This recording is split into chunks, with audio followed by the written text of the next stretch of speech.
Get your business together. Get yourself into what you do and see it through. Because being boss is hard. Blending work and life is messy. Making a dream job of your own isn't easy.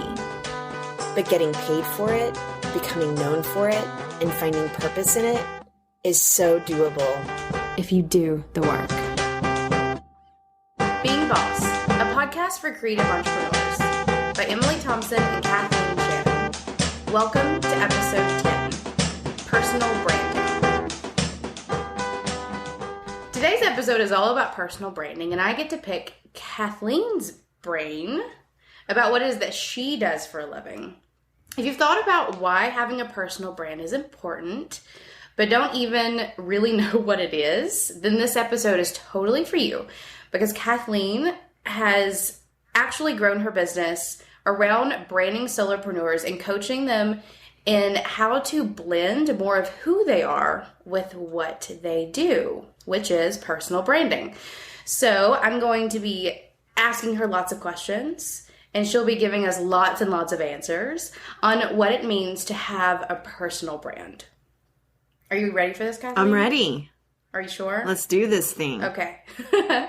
All right. So to get started, how about you just tell us what a personal brand is? Okay. So I know that that's like it's become kind of a catchphrase that people are saying. Right. Like personal brand. And so you might think that it's something new, but it's not. You might think that you don't have a personal brand, but you totally do, because a personal brand is simply a layer of who you are. And it's that outer layer. It's the outer layer that really lets people like your peers, your boss, your dream clients, your dream followers, your friends. It's what lets them know what you're all about and what they can expect to learn and get to know more about you if they care to venture past that outer layer. So whenever it comes to like what is a personal brand, it's really using who you are as a person to sell what you do. I mean, whenever it boils down to it. So kind of like Beyonce. But we're not all Beyonce, unfortunately. My old boss, whenever I worked in advertising, he used to tell me that a brand is a promise. And that it's how you deliver, and it's how people know what to expect. And so in advertising, it's whenever your website or your billboard match the interior design of your brick and mortar store and the personalities all align. So whenever it comes to your personal brand, I really think it's just showing up as yourself 100% of the time in work and life so that you can deliver on the promise of who you are and what people can expect. That sounds dreamy. It is. I love personal branding, and I love branding in general. That's one of those things that I get just really geeky about. I love how personal brands give creative entrepreneurs the ability to create a business around simply who they are, which is really easy and kind of genius to do, or not easy, it's relatively easy. Totally. So let's talk about why this is important, because we can talk about branding and, you know, turning your passions into a business and blending who you are with what you do, but why? Like why is that important? Right. So I mean, most of us, like if you've worked a day job, and you've wanted to quit because you're not feeling fulfilled, or you want to start your own business because you don't want to be stifled by the man, you know, you're quitting your job so that you can live the dream, so that you can make the dream. But I still see so many creatives playing by the old rules even after they start working for themselves. They're still hanging on to those old notions of what it means to be professional. And so a lot of this ties into our older episode, redefining professional, which I think was our second or third episode. Mm-hmm. So go back to the archives and check that one out, because it directly ties into what we'll be talking about today. But because people are still playing by the old rules, they're attracting the wrong clients, or they're not attracting any clients at all. And they're still finding themselves unfulfilled. Now, instead of being their own boss, They have lots of other bosses, which is every single person that hires them. So I think that whenever creatives can just own it and be themselves, they have so much more of a fulfilling and rewarding career doing what they love. So, yeah, I mean, I think that that's really why it's important.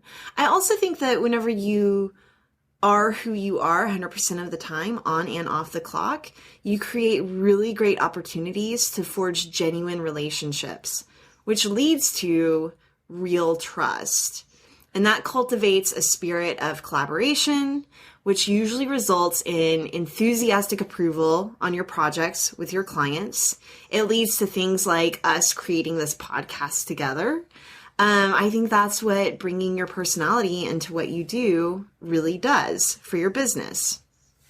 A lot of the creatives I coach, they perceive that they won't be hired if they let their true colors shine. And it's just the opposite of true. I think that everyone just needs to give their potential clients more credit, to treat them like the humans they are, and they'll respond with the same respect back. So, yeah. Well, good. I have a question for you then. Okay.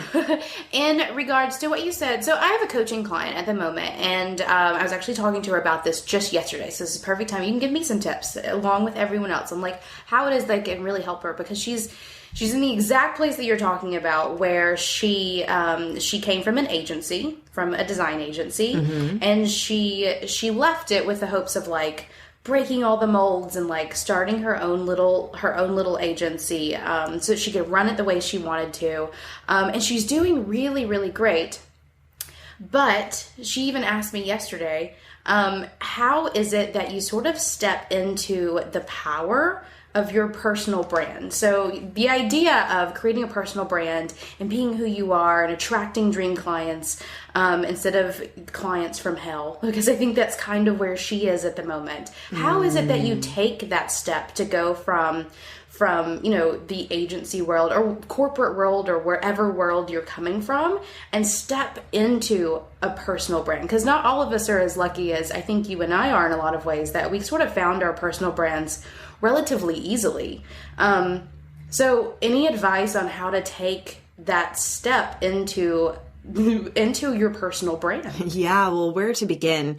Because I think that you're right. It's one thing to say, be who you are, but sometimes you step back and you're like, wait, who am I? Especially if you've been working for someone else for a long time.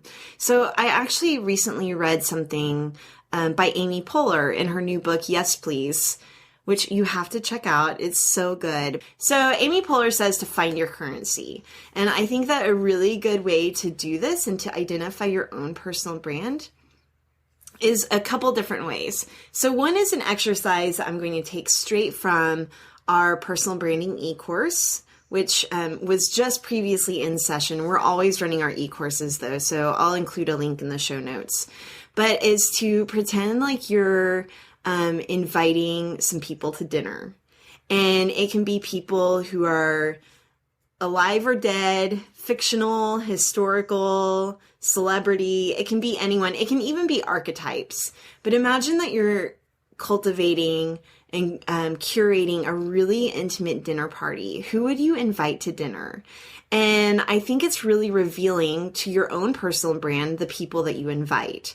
And so for me, who might come to my dinner party right now are, Amy Poehler, because I think that she's hilarious. I would probably invite Beyonce because of her stage presence. I just think that she's so amazing. I would probably invite someone like Brene Brown or Elizabeth Gilbert, like an amazing writer and speaker, because I'm always wanting to learn more about that. And so really invite these people to dinner and look at who they are and what you have to learn from them, what their expertise is, the kind of advice that they would give you, the kinds of things that they would talk about, and use them as examples. Like, these are really aspects of you that you can aspire to become, or that you already are and you just kind of need to like draw on that power. And so for your client, Emily, I would ask her to name those aspects of herself that would or not even like aspects of yourself, but literally like who would you invite to a dinner party? And then ask yourself, okay, what would Amy Poehler do? What would Brene Brown do? And I think that's a really great way to step into that power. I like that. Well, to interject for a second, I do know, I've done that exercise a couple of times in my life. I've been through the braid fun, and that is one of the hardest exercises ever. Yeah. But it's such a good one. It is such a good one. And I've done it a couple times. Every time I sort of feel my personal brand shifting, because as you grow, your personal brand will grow and it will shift, and things will change slightly. And every now and then I've actually taken out my cards a couple of times in the past couple of years. And I always sort of revisit that one, because that one is the one that really makes you think the most about what parts of yourself, or what parts of the world, I guess, you find interesting. Totally. And that like really feeds into your personal brand, your interests, like the things that are important to you, the kinds of people that you would invite to a dinner party, is just tells you what you find interesting, which is the outer layers of your personal, actually maybe the inner layers of your personal brand. Well, and it's both. It's a lot of different layers, and it is, again, just delivering on what people come to expect. And so, even whenever you're inviting someone to dinner, you're inviting them maybe even just based on a first impression, but you get to know them better over dinner. And so, like you were saying, Emily, we take all of our braid method clients through this exercise along with a bunch of other exercises. But this exercise, the dinner party exercise, specifically helps us narrow in on the personal branding. And what we like to do, we take it a step further whenever our clients work with us one-on-one versus just taking the e-course. And we really look at which aspects of their personality attract other people to them in the first place. And so looking at which aspects of someone's personality inspires other people, and then which aspects of their personality closes the deal and reassures and delivers on what they promise once their clients hire them. Give me some examples of some parts of your, like a dinner party that would, or parts of your personality that would close the deal versus the part that would attract a dream customer. Okay, explain that. So for me, for example, and thinking of my dinner party, which like don't overthink it either too much. But so the aspects of my personality that might inspire and attract other people to me in the first place would be, who did I have? I had Beyonce, Amy Poehler, Brene Brown, and Elizabeth Gilbert. Mm-hmm. So let's say probably the Beyonce / Amy Poehler would inspire and attract. Yes. So Beyonce, she puts on a show, and that might directly relate to how I present my portfolio, or even having a podcast, like just showing up and being seen, putting myself out there. Amy Poehler is hilarious, and she writes really well, and so I think that she's a good combo of both, just being... I know that she's a smart business person, right? Like, so Amy Poehler herself, you can see which aspects of her inspire and attract, and which ones probably deliver and reassure. So she's probably like a hybrid of both. But people might be attracted to me because of my sense of humor or authenticity, the same kinds of things that Amy Poehler presents in her work.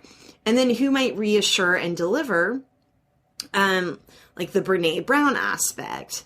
And I think that I was even Brene Brown is one of my clients, and I was working with her yesterday, and we were on a call, and she was like, oh my gosh, this conversation has been so grounding. And I was like, wow, for Brene Brown to say that this is grounding, I think that is, and whenever I think of her as super grounding, I think that is something that reassures and delivers whenever it comes to the work that I do with my clients. So doing stuff that is rooted in methodology and research and being organized, and not just this like flashy Beyonce, right? Right. However, I think that flashy Beyonce could definitely deliver as well. So I think that's great. I love the idea of finding these sort of aspects of your personal brand and becoming clear, or at least like understanding, right, of how it is that each individual piece plays into a personal brand as a whole. And I think that if the dinner party is a little bit too complicated, or you don't understand how it works, some really simple ways to identify your personal brand and to step into that power, and maybe some even questions that, Emily, you should ask your client that you're talking to right now is, what are people's first impression of you? So fill in the blank. People always think I'm blank when they first meet me. This is a really good way to identify what your currency is. So people always think I'm funny. People always think I'm grounded. People always think I'm organized when they first meet me. So what is that first impression? And then imagine that someone's talking about you behind your back, but in a good way, and fill in this blank. I've heard people say that you can always count on me to blank. And so, like, for you, Emily, what would that be? I've heard people say that they can always count on me to... I don't know. Let's see. I've heard people say that they can always count on me to tell it how it is. Yes, that is a good one. And so that's like a really good part of how you show up. Like in your newsletters, you were always kind of like tough loving, but even then in your personal conversations, like whenever I know that I need someone to tell me like it is, I'm calling you. So that is like a great way to identify that. Another one is to do like an apples to oranges comparison. So it might be, I know that my buddy Sarah wishes that they could tell it like it is, like I do. Or something that I've always gotten my whole life is people always telling me that they wish that they could pull off my crazy outfits or pull off my dreadlocks, or, whatever it is. They're like, oh, I wish I could pull that off. And so I can see that maybe the outward expression of who I am through fashion choices and whatever it is that a lot of people say that they wish that they could do that. So it's pretty easy to pinpoint, like, oh, that's an aspect of my personal brand. Maybe I should leverage that. Yeah, I think that's also a really great way to sort of step outside of your box. Like, I feel like a lot of people, like, whenever talking about personal brands, they're asking themselves, like, all of these questions about themselves. But if you can step outside of that box and say, how are other people perceiving me as opposed to how I'm perceiving myself? Because I know how I'm perceiving myself. Right. I think that helps a lot. Well, and you have to do it, though, from, like, a confident place. Because I think that a lot of people get caught up in outward perceptions that can go to dark places. Yeah. So whenever it comes to your personal brand, try and do it from a good place. Yeah, so your personal brand's not going to end up very happy. Right. Or you're not going to attract the dreams. No.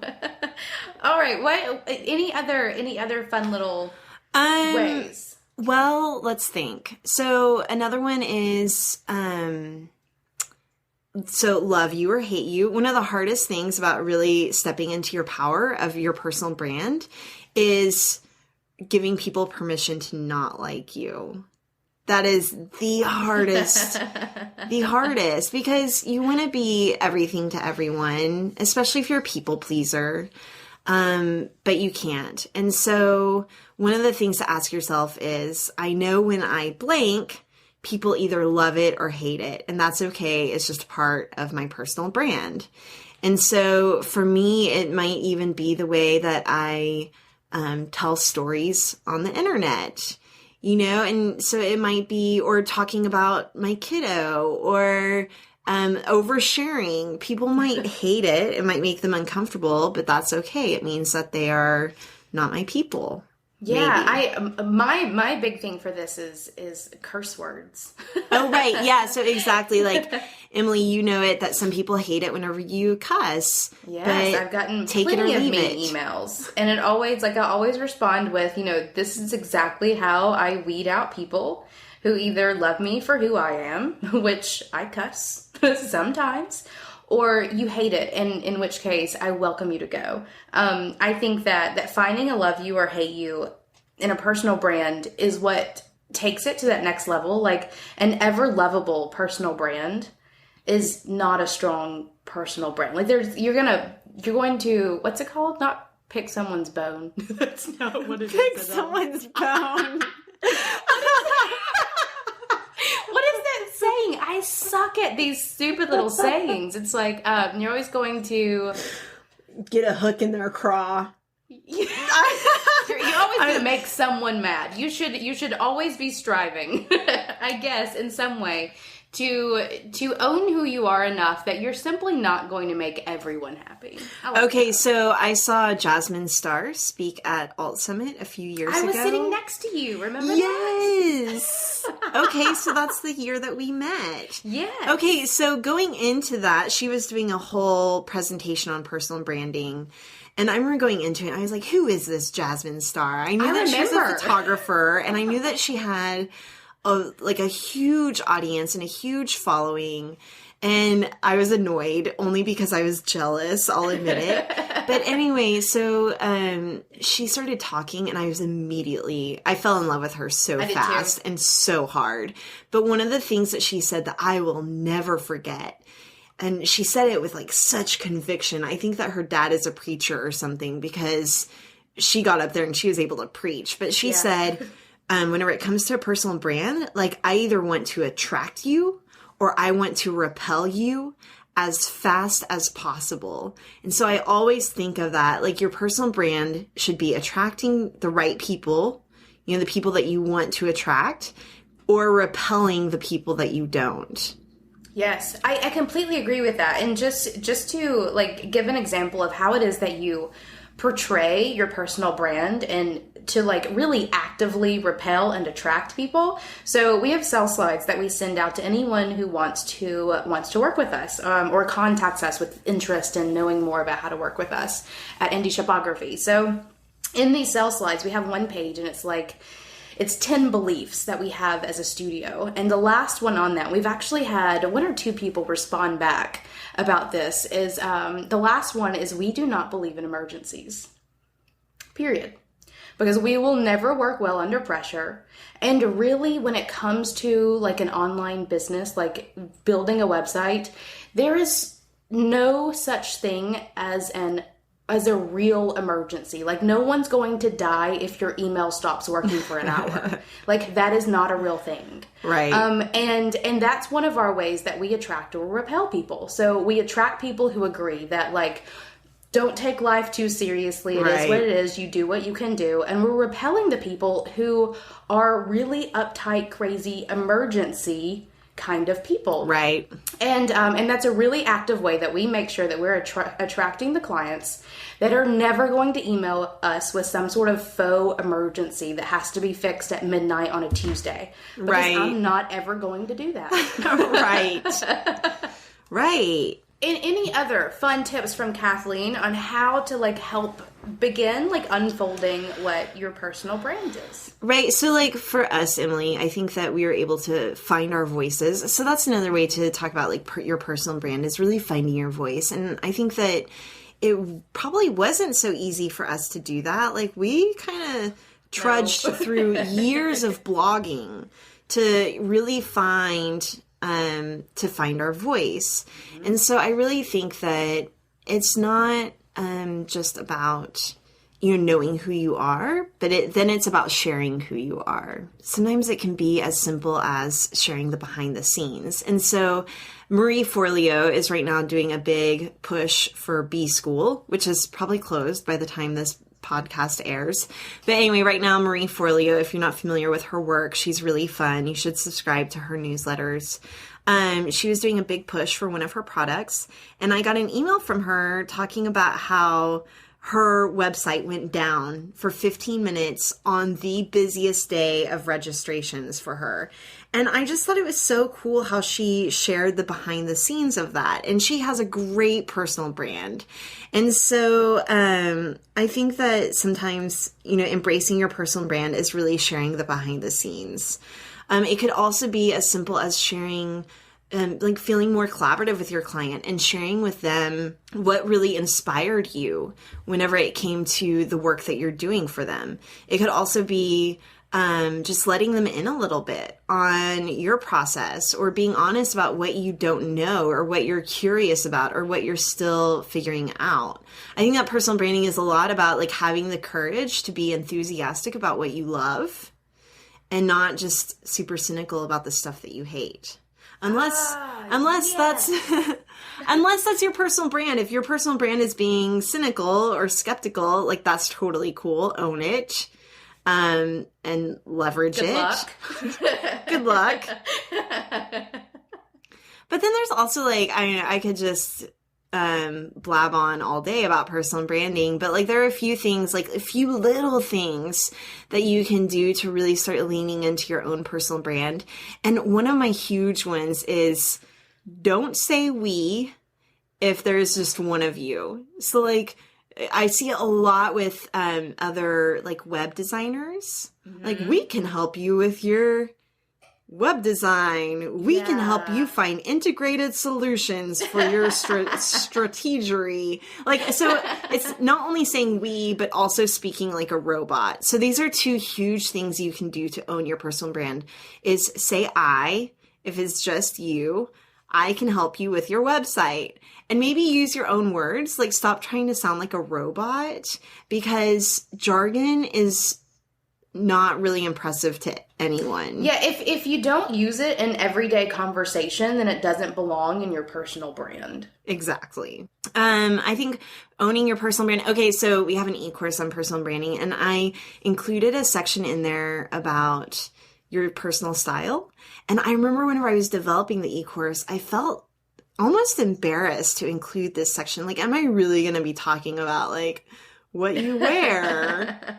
But of course you are, Kathleen. Right? Let's talk about clothes for a minute. But that is as superficial as it might sound, how you present yourself to the world can be a huge part of your personal brand.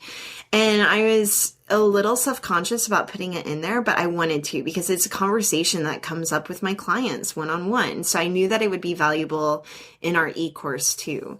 And even if it's not an explicit conversation with my clients, sometimes it's okay, to get an idea of what they're trying to share with the world, or even how I design their logo. It's okay, tell me a little bit about your personal style. How do you decorate your living room? Tell me more about your wardrobe. What are some of your favorite colors? And I know it sounds silly and simple, but it makes a huge impact. And in our the last round of our personal branding e-course, a lot of people commented wow, this part of the e-course was super powerful. And so I think it's really just giving people permission to have fun with what they're wearing, or to have just one outfit. That's okay too. Yeah. And on that too, two things. One is I think for people who are trying to discover what their personal brand is, they're not multiple years into it like you and I. So I feel usually what happens is the way that they can best relate what they're wanting with what you're telling them is something like your style, your personal style, because that's really where it starts. So a couple of years ago, my website, my God, was blue and had flowers on it, and it was ridiculous, which is cool. But if you know me, you know that is not me by any means. So as my personal brand developed, the design of my online presence has shifted heavily to really kind of what my wardrobe looks like, because my wardrobe is one sort of reflection of my personal style. And if you're building a personal brand, then your online presence has to have that same cohesiveness, or else it's not a personal brand, it's just a brand, which is cool, but it's not the same thing. And as far as the outfit goes, Danielle Laporte's Desire Map one of the questions that she has in there is, I think she's talking about like, is it desire map? It may not be desire map. I'll have to look into that. We'll put it in the show notes. But she asked a question somewhere in something that she did where, you know, if your brand or your website were an outfit, what would it look like? Oh, see, perfect. Yes, and I actually put that on my questionnaire, and people answer it, and I always get the best answers. And people can tell me all kinds of things about what they want their website to look like, but the answer to that question is what will guide the actual design of a website more than anything else. Like, because that's something that people can relate to so much more than this like website that they can't even touch. Right. And I think that whenever you ask someone, what do you want your website to look like? What do you want your brand to look like? They look for a lot of outside inspiration, which is totally fine and well. That's a really good way, like creating a Pinterest board and pinning all of those, you know, other designs and other logos. That's great for inspiration. But I think that asking yourself, okay, if your website was an outfit, you know, what would it look like? It's a really good way of looking inside yourself for what you want to show to the world. Yeah. So I think I'm going to steal that question from my clients. For it. Totally go for it. And we share a lot of clients though too, Emily. So it works. We'll just be talking about outfits the entire time. From now on. I think that a really great example of someone who has really consistent personal style from what she's wearing to what she's sharing on her Instagram to her website is Shauna Hayter, and she's Nubby Twiglet, and I'll include a link to her in the show notes, but she's a friend of mine and a designer that I admire so much, and I think that she has an amazing personal brand. And she's someone too, an example of someone who's not really putting it all out there. Like, I know that she's married, but I don't know necessarily what her husband looks like, or, you know, she doesn't overshare, but she still makes you feel like you know who she is.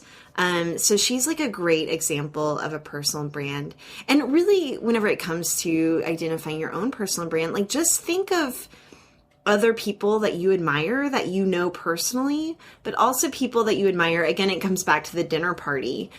People that you admire on a grander scale, maybe celebrity or someone that's just a little more famous. Think about these people and really start to think like, okay, let's say I admire Gwen Stefani. What do I think about whenever I think about her? I think about those red lips every single time, and that is a part of her personal brand. That is how she's showing up. I think about her harem, like her drop crotch pants. That is so Gwen Stefani. And so I think it is even something as little as that. I agree. I think that building a personal brand, like, it's such like buzzwords, and it seems like such a big task. But I think if you can like get away from all the nonsense of like, of what you see around you and drawing inspiration, but the right kinds of inspiration, and really just finding people who share similarities to you, and pulling those in, allowing yourself to recognize those things in other people and know that those are things that you relate with. This will help you cultivate a personal brand more so than sitting down and making up who you want to be. Right, exactly. because I could do that all day long. I would definitely choose to be Beyonce. But I'm not Beyonce. I'm Emily, and I do have a personal brand, and I take inspiration from Beyonce every day. But it's still very much so my own. So it's about like finding those pieces in other people that you relate to and pulling those into what you share outwardly. It's kind of like, I'm trying to relate it to something like interior design, for example. Like, I want to have a really cool, beautiful house, but maybe I just don't quite know how to do it. So I buy some books, I buy some magazines like Dwell and Atomic Ranch and stuff like that. And I look through it, and it's so easy to get lost in the whole picture of the room and be like, oh, how do they do it? So what you have to do is you have to dissect it down into little pieces and say, okay, they have a big oversized fern hanging from the ceiling. I need to get a plant into my house. They have a huge oversized wall calendar. Okay, I should get a big wall calendar.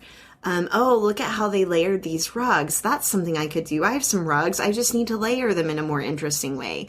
And so I think it is just that, like looking at people you admire, and you're so used to looking at the whole big picture, because that's what a personality is. It's who we are as people are very complex and layered. And I'm not trying to say that we're anything otherwise, but it really is dissecting it. Like, okay, what do I love about that person? How do they show up in the world?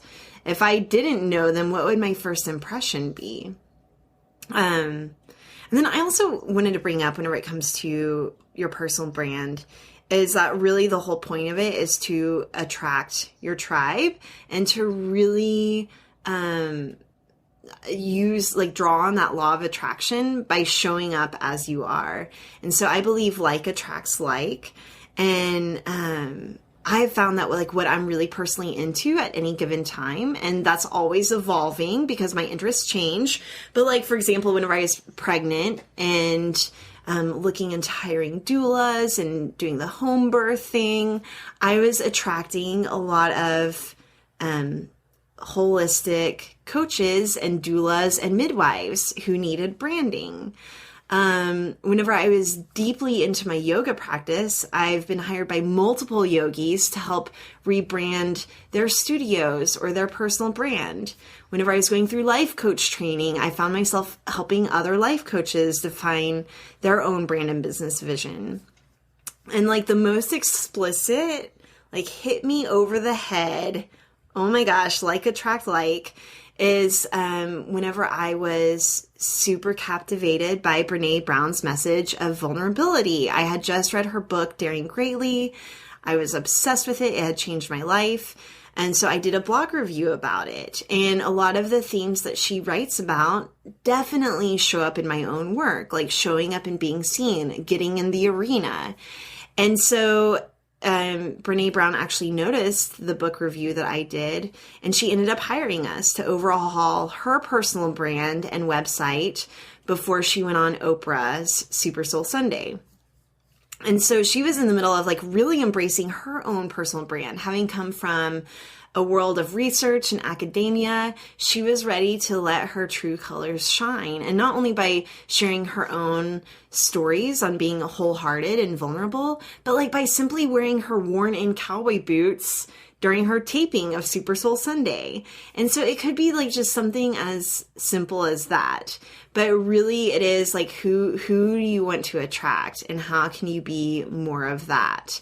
And not in a single white female, just turning into someone else kind of way. But but by letting who you are, what is it? My mom used to always say, I feel like personal branding always comes back to the advice that my mom gave me in middle school, which is Kathleen, you need to just be who you are. And it's so much better for people to like you for who you are than to like you for who you aren't. Yeah, those who mind don't matter, and those who matter don't mind. Yes. There we go. What other momisms can we share on this podcast? Well, no, I probably a ton of them. I completely agree with that idea of attracting like. I have experienced the exact same thing in my business. As I have grown and evolved, and depending on what I'm interested in, I had, whenever we moved to the mountains and we were sort of decorating our first house, I ended up getting 4 interior design clients because that was something that I was interested in and doing. I've also, there was also a time in my life where I was I need to start actually being a healthy person and taking care of myself. And I ended up getting 2 or 3 ebooks from holistic nutritionists and an herbalist client. I ended up getting tons of holistic, healthy people clients. And similar story, I went to a music festival a couple of years ago and came home and I blogged about how great it was and how my favorite band was this band called Galactic. And a week later, I got an email from them wanting to hire me to design a t-shirt for their That is so cool. Yeah, for their website. So putting out those personal bits of yourself, the things that you're interested in, really does attract the people who are also interested in those exact same things.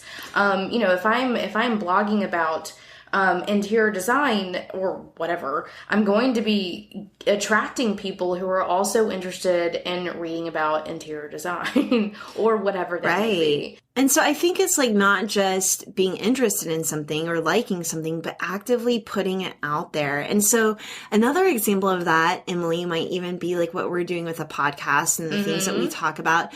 Specifically, I wrote a blog post around Halloween time about how like I want to be witchy. Like I want to draw on the magic of the universe in a good way. No black magic here. I'm not selling my soul to the devil. But like I want to be able to use like these woo-woo, hippy-dippy spiritual practices to help my business, to move it forward.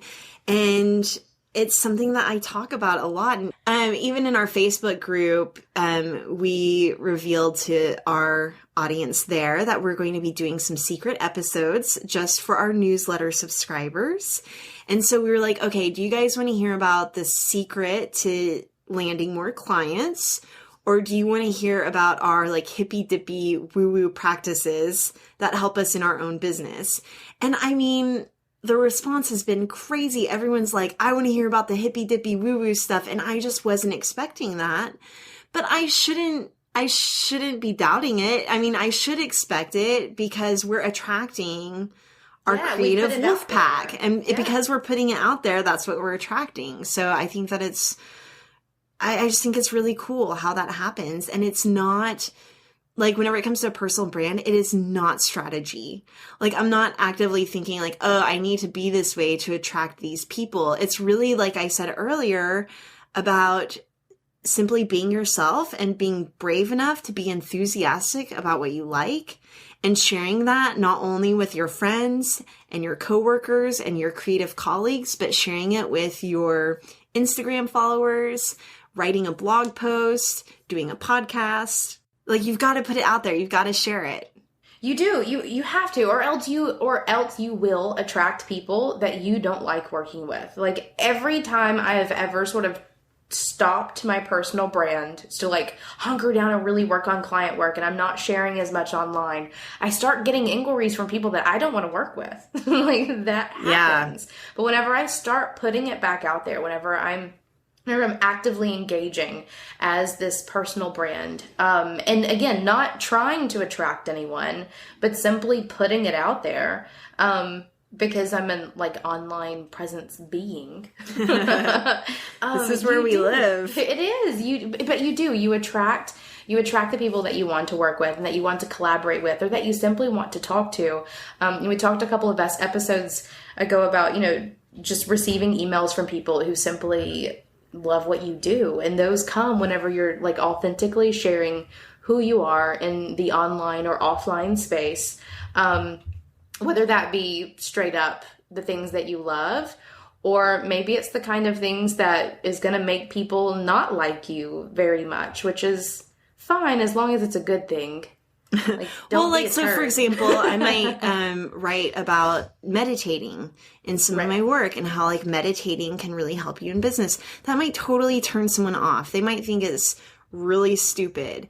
That's okay. It's totally fine. Like I'm confident enough in that I don't need approval from someone who doesn't like it. Right. Yeah. And on this side of things, like my tell you like it is way of being turns a lot of people off. I've gotten plenty of emails and had plenty of clients who didn't realize it quite quickly enough, that I'm one of those people. I'm not just going to sit and take excuses or answer your questions in like the nicest way possible all the time. Like sometimes I'm just going to tell you how it is because it's not sugarcoating. It's not personal. It's business. Well, and I think that whenever it comes to your personal brand, Emily, it's like, okay, so people know you for being Say It Like It Is, but then like, what is the next layer? Like what surprises people after they meet you and work with you and get to know you? Like once you've kind of vetted out the people that might not like that you are not responding to emergencies at 2 a.m.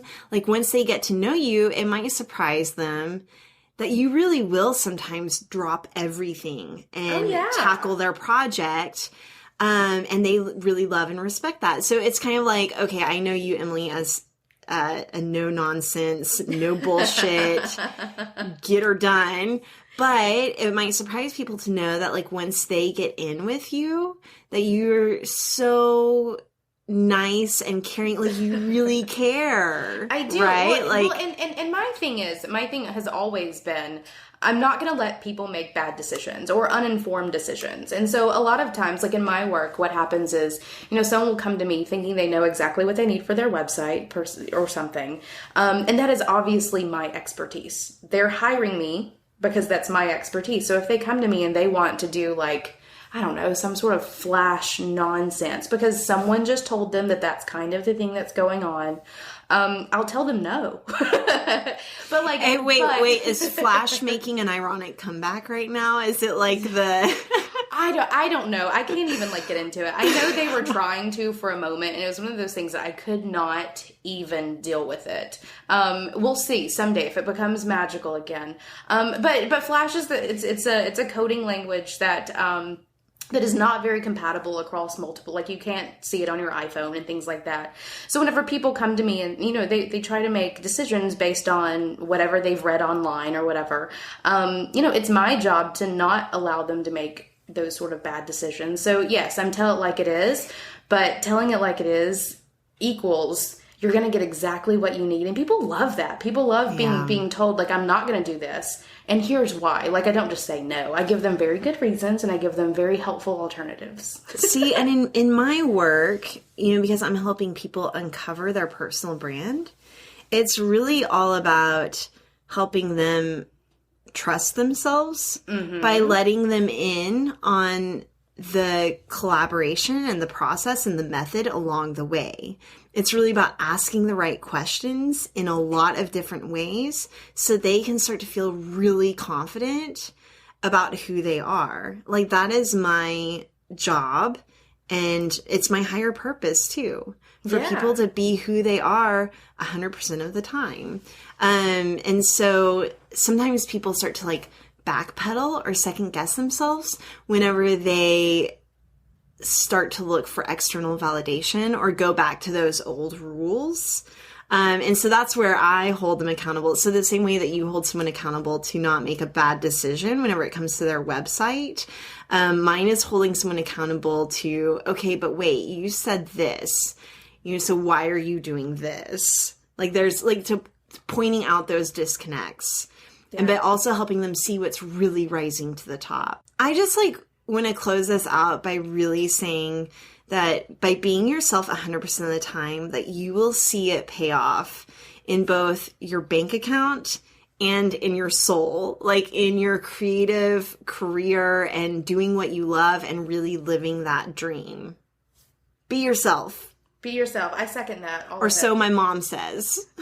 Just be yourself. What do moms know? Or what is it, like, whenever people are auditioning for the real world and they're like, how did you get into the real world? And they're like, I mean, on my audition tape, I was just myself. Like, that's what I did. And then I got on the real world. Did you ever watch The Real World? Yeah. Like, I watched a lot of Real World. I watched it from, I remember, like, John the Cowboy. Oh my God. God. I think that was the second season. In New York? Yeah. Oh, and like Pedro. I really just watched it so that I could see their like apartments or like. I know they always have the best houses. Really, the only reason and the drunken like late night bed pillow talk. Yeah, those were always my favorite. Like they would put the cover over their head, like we still hear you. Like your mic is on. Yeah. Anyway, regardless. Personal branding. Is a lot like being on The Real World. Yes, just be who you are, and you'll get all the screen time. Perfect. Less drunk, though, please. Okay, if you guys have more questions about personal branding and how that works, please join our Facebook group. It has been so amazing seeing all the conversation happening in there. If Emily and I can't answer your question direct, there's so many people in there popping in and talking to each other and answering each other's questions. Quite a community is growing there. So we'll include a link to our Facebook group on the show notes. Yeah. And then our newsletter, if you haven't signed up for our newsletter yet, Emily and I are working on a secret episode to send out only to our newsletter list. So be sure to sign up at lovebeingboss.com. Yeah, and if you are looking for personal branding for your business, I'm going to shameless plug Kathleen and Braid Creative for her, because I have worked with Braid. They designed indie shopography branding years ago, and we still use it. Like, we still base everything off the stuff that they gave us all those years ago. I've worked with them multiple times with our clients. We pull them in on our indie boom projects for people who need really badass personal brands. So if you are looking for personal branding, braidcreative.com, give them a shout. They do amazing work. Thanks, Emily. You're welcome. All right, well, thank you all for listening to Being Boss from Emily Thompson and Kathleen Shannon. Find our show notes for this episode at lovebeingboss.com. Listen to past episodes and subscribe to our new episodes on our website, at iTunes, on SoundCloud, and soon to be on Stitcher. If you like our podcast, show us some love by reviewing Being Boss on iTunes and sharing it with a friend. Do the work, be boss, and we'll see you next week.